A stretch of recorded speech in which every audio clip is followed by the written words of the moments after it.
I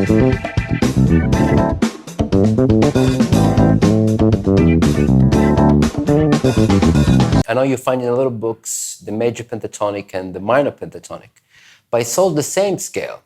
If you start with the major shape and you play all the positions, at some point you're going to find the minor pentatonic. So they are the same scale. In fact, if you're playing over a G major chord and you play in the G major pentatonic, you can also use the E minor pentatonic. It's the relative minor, but also you can use all the other shapes. So I go down one shape, I shift with my first finger is in charge, so I can move position, and I go back to the second position. Third one, fourth one, and the fifth one. Play one position and then jump to the third position, go back to the second one, jump to the fourth one, go back to the third one, and then you jump to the fifth one.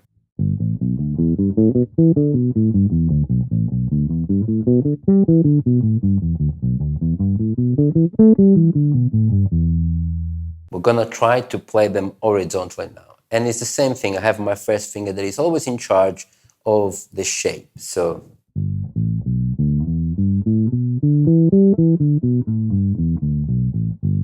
yeah, 1 1 3 1 1 4 1 1 4 1 4.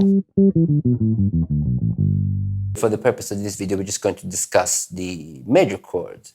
Over a G major, obviously we think of playing the G major pentatonic scale and all the positions. There are different ones, but the one that I always use are two more major pentatonic scale, one starting from the 9th and the other one starting from the 5th. The A major pentatonic, and of course all the shapes of the major pentatonic, you know, goes without saying. And of course from the D,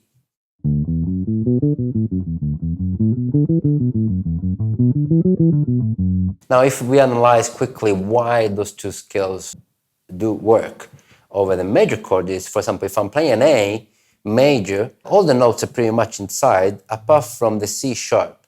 The C sharp will change the G major 7 into G major 7 sharp 11. So you're gonna have like a Lydian sound.